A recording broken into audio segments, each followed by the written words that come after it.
saya Dara Gemoti dari Farmasi semester 1. Saya ingin menjelaskan tentang nilai-nilai Pancasila, pengamalan dan penghayatan. Dan saya akan membuka sesi tanya jawab, dan itu akan ditanyakan oleh host bintang tamu saya, ada Imro Putri. Halo, perkenalkan nama saya Imro Putri. Saya di sini akan menjadi bintang tamunya di podcastnya Dara Abudira. Nah, jadi langsung aja ya guys, kita langsung ke sesi tanya jawabnya. Oh iya, di sini aku tuh pengen tanya ya, kapan aja sih Pancasila itu ditetapkan sebagai dasar negara Indonesia? Pancasila itu ditetapkan sebagai dasar negara Republik Indonesia pada tanggal 18 Agustus 1945. Kalian tahu kan guys? Tahu. Enggak, aku pengen tanya nih, yang dimaksud dengan nilai ketuhanan Pancasila itu apa sih? Jadi nilai ketuhanan dalam Pancasila itu mencakup keyakinan pada Tuhan Yang Maha Esa, menjalankan ajaran agama, dan menghargai praktik keagamaan yang berbeda dan berperilaku sesuai ajaran agama. Jadi jangan mencontoh yang di luar dari ajaran agama kita. Kalau misalnya nilai yang terkandung dalam sila kedua itu apa sih? Nilai-nilai dalam sila kedua itu menjadi penghormatan terhadap harkat dan martabat, harkat dan martabat manusia, kayak saling menghormati antara sesama tanpa mendiskriminasikan, serta mewujudkan keadilan sosial. Terus gimana kalau kita mewujudkan nilai persatuan Indonesia? Itu dengan menumbuhkan cintanya tanah air, menghargai keragaman budaya, dan menjaga keutuhan negara kesatuan Republik Indonesia. Sebenarnya lebih ke menjaga tanah air kita sih. Kan di era sekarang itu banyak tantangan ya. Jadi tantangan utama dalam mengamalkan dan menghayati nilai-nilai Pancasila itu apa aja sih kalau boleh tahu? Tantangan pertamanya itu pasti meliputi dari individualisme dan materialisme. Pengaruh globalisasi juga bisa, kayak degradasi moral serta konflik kepentingan yang dapat menghambat pengamalan Pancasila. Kenapa pengamalan Pancasila dan penghayatan Pancasila itu penting bagi bangsa Indonesia? Sangat penting banget untuk memperkuat jati diri kita sebagai bangsa,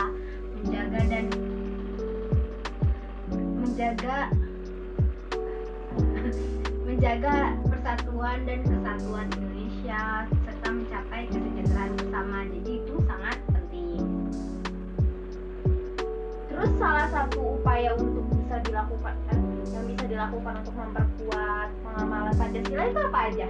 Salah satunya upaya itu melalui pendidikan Pancasila di semua jenjang pendidikan, sehingga pemahaman tentang Pancasila dapat diperkuat sejak dini. Jadi kita belajar dari kita masih dini hingga sampai SKS, karena itu sangat penting buat kehidupan kita kedepannya, dan lebih mengetahui tentang Pancasila. Oh iya, aku ini pengen tanya ya, gimana sih nilai-nilai dalam Pancasila itu dapat diimplementasikan dalam kehidupan sehari-hari kita, dan apa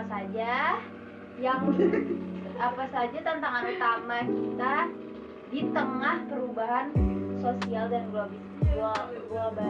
Yang kita ketahui, Pancasila sebagai dasar negara Indonesia mengandung nilai-nilai luhur yang dihayati dan diamalkan dalam berbagai aspek kehidupan.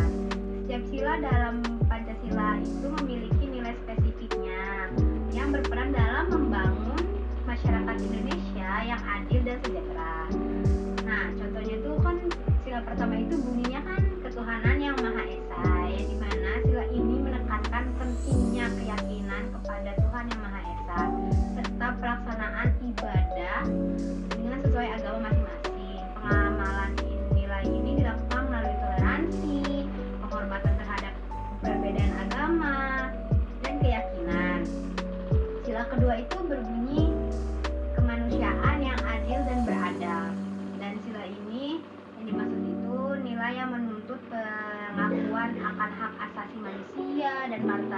setiap individu. Setiap warga negara itu mengharapkan untuk saling menghormati tanpa membeda-bedakan suku dan agama atau ras. Pengamalan lainnya itu adalah menjaga kelestarian, menjaga keadilan sosial dalam masyarakat, seperti memastikan distribusi sumber daya yang adil. Lalu sila ketiga itu ada Persatuan Indonesia. Sila ini mengajak masyarakat untuk membutuhkan rasa cinta tanah air dan menghargai tanah air atau keberagaman budaya kita. Melalui kesadaran terhadap keberagaman, masyarakat dapat menjaga persatuan dan kesatuan bangsa. Nah, sila keempat itu ada kerakyatan yang dipimpin oleh hikmat kebijaksanaan dalam permusyawaratan dan perwakilan. Sila ini mendepankan prinsip demokrasi yang berdasarkan musyawarah untuk mufakat dalam kehidupan sehari-hari. Hal ini bisa diwujudkan dengan keterlibatan dalam diskusi kelompok, menghargai pendapat orang lain. Yang kelima itu keadaan sosial bagi seluruh rakyat Indonesia. Sila ini juga mengajak kita masyarakat untuk menjaga keseimbangan antara hak dan kewajiban, serta mendorong gotong royong demi kesejahteraan bersama. Nah, tentang dalam pengamalan Pancasila itu sering perkembangan zaman kan.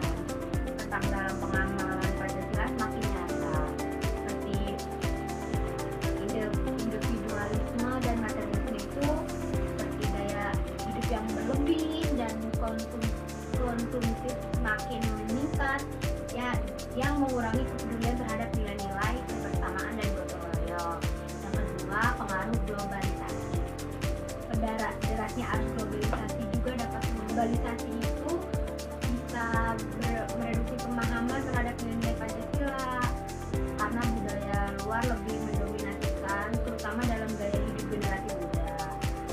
Terus yang ketiga itu ada degradasi moral. Itu menurunnya etika dan integritas masyarakat berdampak negatif pada praktik nilai-nilai Pancasila dalam kehidupan kita. Yang keempat itu adalah konflik kepentingan, seperti Apa aja tuh contohnya? benturan kepentingan pribadi dan atau kelompok, seringkali penghambatan penerapan nilai Pancasila, terutama dalam pengambilan keputusan yang seharusnya mengutamakan kepentingan bersama. Upaya mengatasi tantangannya itu bisa mengatasi dengan pendidikan Pancasila, memperkuat pemahaman Pancasila melalui kurikulum, pendidikan, dan semua jenjang. Yang kedua bisa dari keteladanan pemimpin. Pemimpin kan harus menjadi contoh ya, yang mengamalkan nilai-nilai Pancasila. Benar. Yang ketiga ada partisipasi masyarakat. Itu mendorong ketertiban aktif masyarakat dalam kegiatan sosial mencerminkan nilai Pancasila. Kesimpulan dari nilai Pancasila ini apa ya kalau boleh tahu? Kesimpulannya itu seperti biar tahu kita berapa pentingnya Pancasila, kayak kemanusiaan, persatuan, demokrasi, dan keadilan sosial. Nilai-nilai ini harus dihayati dan diamalkan oleh masyarakat untuk menciptakan kehidupan yang adil, harmonis, dan sejahtera. Namun pengalaman menghadapi tantangan seperti individualisme itu sangat berpengaruh ya, kayak pengaruh globalisasi juga, degradasi moral, dan konflik kepentingannya itu. Untuk mengatasi tantangan ini, pendidikan Pancasila itu harus diteladani kepemimpinan dan partisipasi aktif masyarakat sangat diperlukan untuk nilai-nilai Pancasila. Sudah? Jadi seperti itu ya guys. Cukup paham kok aku sekarang. Jadi aku cukup tahu ya. Jadi apa aja nih yang terkandung dalam nilai-nilai Pancasila ini. Jadi semoga kalian memahami juga ya guys. Nah, sekian dari saya. Sebelumnya mohon maaf jika ada kesalahan kata. Wassalamualaikum warahmatullahi wabarakatuh. Dadah.